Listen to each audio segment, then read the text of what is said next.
Hello guys, welcome back to my channel. And आज हम जिस टॉपिक पे बात करेंगे वो है आपका डेली रूटीन कैसा होना चाहिए। ठीक है, तो बहुत सारे लोगों के डाउट आ रहे थे। मैंने मैक्सिमम लोगों के रिप्लाई करने की कोशिश करी है और उनकी क्वेरीज को रिजॉल्व किया है by commenting on their comments. ठीक है, तो अगर कुछ लोगों के कमेंट्स अगर मैं नहीं पढ़ पाया हूँ, उनके आंसर नहीं दे पाया हूँ, तो मोस्ट प्रोबेबली इस वीडियो से उनके जो डाउट्स हैं वो क्लियर हो जाएंगे। तो अगर जो इस चैनल पे नया है तो मैं उनके लिए बता दूं, मेरा नाम मोनीश पारखी है। एंड मैं को जनवरी मंथ में इंजरी हुई थी, जिसका मुझे मालूम पड़ा था जनवरी में, दिसंबर में मेरे को इंजरी हुई थी। एंड जनवरी में मुझे मालूम पड़ता है आफ्टर 4 to 5 मंथ्स मैं पूरी तरीके से इससे रिकवर कर चुका हूँ। मेरे को 95 to 98% अब आराम है, मेरे को पेन नहीं है ज़रा भी। मैं एक्सरसाइजेस कर रहा हूँ अभी भी रेगुलर बेसिस पर, फिजियोथेरेपी और होम्योपैथिक मेडिसिन भी खा रहा हूँ। चलिए बात करते हैं डाउट नंबर 1 पर।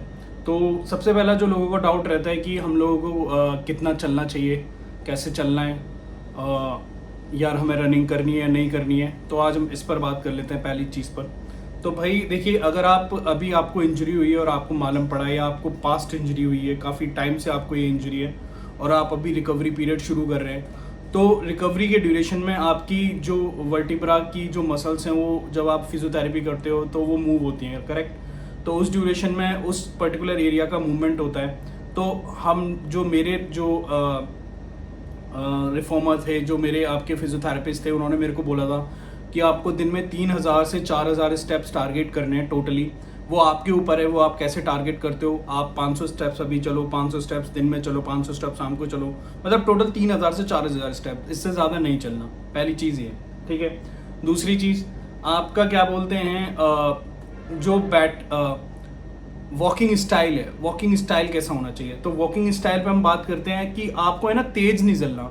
तो अगर आप तेज चलोगे तो आपकी मसल्स ज़्यादा मूव करेंगी एंड उससे वर्टिब्रा पे प्रेशर आ सकता है और उससे आपकी इंजरी बढ़ सकती है।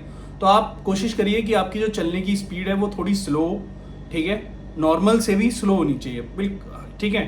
तो आपको छोटे छोटे कदम चलने हैं, धीरे धीरे चलना है, आराम से अपने आप को सहेजते हुए, ताकि आप फर्दर इंजरी से बचें।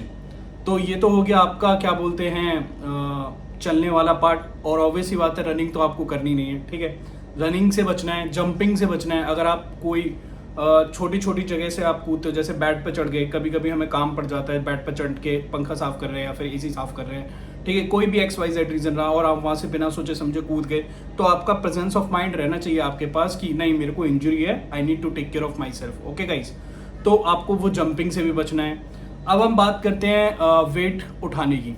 तो भाई सबसे पहली बात है, आपको वेट नहीं उठाना है। आपको 1 किलो का भी वजन नहीं उठाना है। आपको बहुत ही सॉर्टेड रहना है इस डिसीजन में कि अगर कोई आपसे कहता है कि आटे का गट्टा है भाई, इसमें डाल दो, इससे कुछ नहीं होगा, नहीं भाई, आपको आटे का गट्टा नहीं उठाना है। आपको वाटर बॉटल नहीं उठानी है, आपको फिल्टर वाली। आपको इवन अगर आपको ये कोई कहता है कि आप ये थोड़ा सा वेट है, इसमें ज़्यादा वेट नहीं है, आपको इवन 1 या 2 kg भी अगर उसमें वेट लगता है, तो you should not take that weight on your body, okay. क्योंकि इस टाइम पर जो आपके बॉडी का वेट होगा वही आपकी मसल्स झेल नहीं पा रही हैं, इसी वजह से, जिसकी वजह से आपकी डिस्क स्लिप हुई है।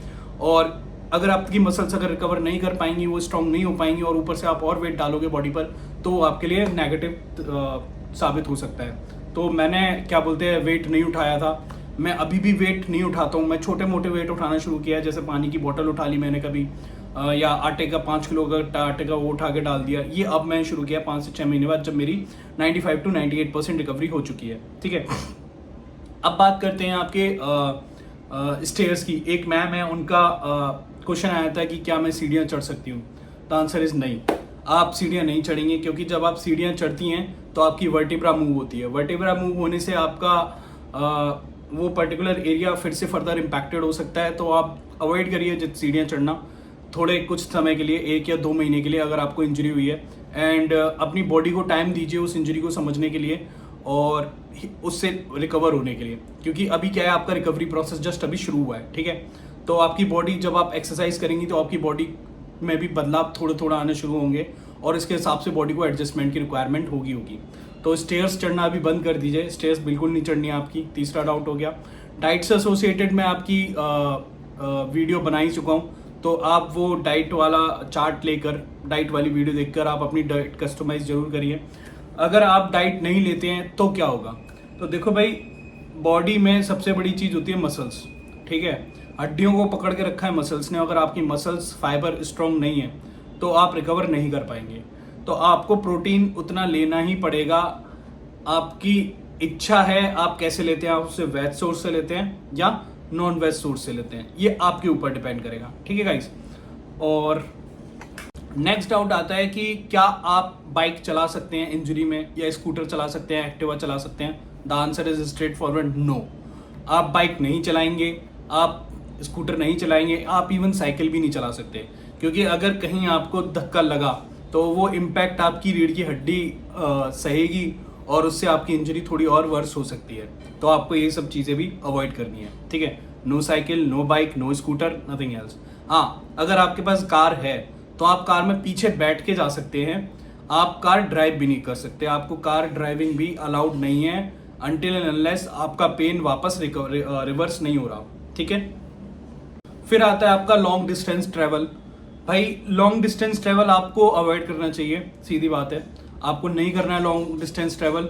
आपको 100 किलोमीटर 50 किलोमीटर अगर किसी काम से जाना पड़ रहा है तो अवॉइड करिए, या अपनी जगह किसी और को भेज दीजिए उस काम को करने के लिए। वो काम कर देगा, आपका व्यक्ति कर देगा। मेरा मानना ये है कि मैंने खुद शुरुआत के 3 महीने में 3 या 4 महीने में मैंने ट्रैवल नहीं किया था होम टाउन से अपनी ऑफिस लोकेशन पे, ठीक है? इन सब चीज़ों को अवॉइड किया था। और अगर किया भी था तो मैं एक गाड़ी बुक करता था और क्या बोलते हैं, पीछे मैं प्रॉपर लेट कर आता था। तो I had my whole seat to lay down, जिससे मेरी बैक पे जर्क नहीं लगता था, ठीक? ये डाउट भी हो गया आपका। अब बात करते हैं आपके कि आपको रिकवरी में कितना से कितना समय लगेगा। तो देखो यार, मैंने इंजरी टू इंजरी डिपेंड करता है, ठीक है? रिकवरी टाइम कितना होता है। किसी की बहुत ज़्यादा मल्टीपल बोन्स में ये डिस्क बल्ज हो जाते हैं तो इट विल टेक टाइम, ठीक है? डिस्क एक्सट्रूजन होता है किसी को तो वो बहुत ज़्यादा समय ले लेगा एक्सट्रूजन, ठीक है? डिस्क प्रोट्रूजन मेरे को था, ठीक है? और डिस्क प्रोट्रूजन में क्या बोलते हैं, मेरे को कम से कम 3 से 4 महीने लग गए नॉर्मल होने में, जिसमें मैंने दोनों चीज़ें करी हैं। आपकी होम्योपैथिक मेडिसिन भी खाई और बॉब द फिजियो से फिजियोथेरेपी भी ली है और अभी भी ले रहा हूँ। तो ये आपकी इंजरी पे डिपेंड करेगा कि आपकी इंजरी कितनी है और आपकी इंजरी कहाँ हुई है और वो इंजरी को आप कैसे डील करते हैं। अब बात करते हैं सिटिंग पोस्चर की। तो सिटिंग पोस्चर कैसा होना चाहिए? देखो भाई, आपको ऐसे तन के नहीं बैठना। ऐसे आप बिल्कुल स्ट्रेट होके बैठोगे तो उससे आपकी रीढ़ की हड्डी पे फिर प्रेशर आएगा। आपको क्या करना है, आपको बिल्कुल रिलैक्स होके बैठना है, ऐसे ऐसे बिल्कुल झुक के आराम से।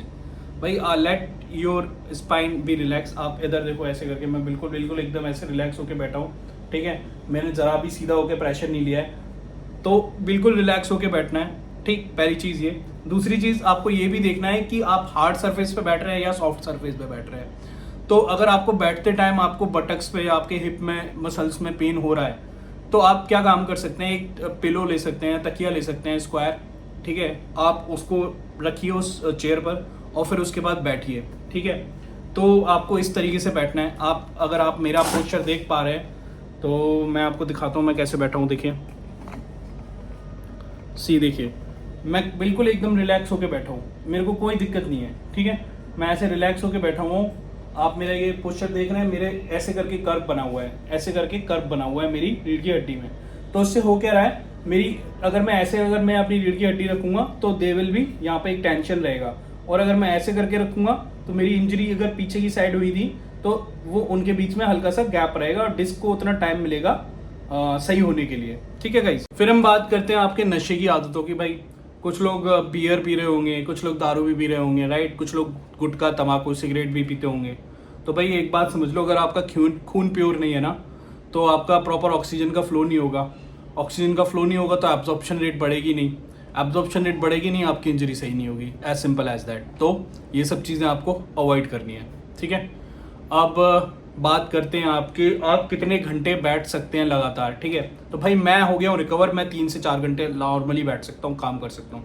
बट शुरुआत मेरी ऐसी कंडीशन नहीं थी, ठीक है?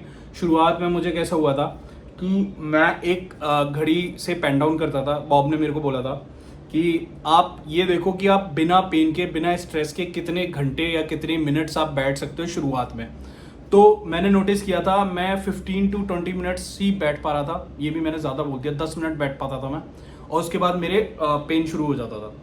तो 10 मिनट बैठता था, फिर उसके बाद मैं वापस जाके लेटता था, रिकवरी होती थी पेन से थोड़ी सी टाइम बाद, फिर वापस मैं बैठता था, फिर मैं लेटता था, फिर मैं बैठता था। तो मैं ऐसे करके अपनी मसल्स को स्ट्रॉन्ग कर रहा था, बैठने की प्रैक्टिस कर रहा था कि मैं पेन को कितना बियर कर सकता हूँ और मैं कितना बैठ सकता हूँ। और इसके साथ साथ मैं धीरे धीरे करके अपनी एक्सरसाइजेज भी कर रहा था, फिर जो फिजियोथेरेपी की मैंने वीक 1 और वीक 2 की आपकी एक्सरसाइज बताई है, ठीक है। एक और बात जो लोग मेरे से पूछ रहे थे कि मुझे किस तरीके की इंजरी हुई थी, तो लोगों को बहुत डाउट है, तो मैं भी आपको बता देता हूँ मेरी पूरी रिपोर्ट आपको पढ़कर, और मैं आपको वीडियो में भी शो कर दूंगा, ठीक है गाइस।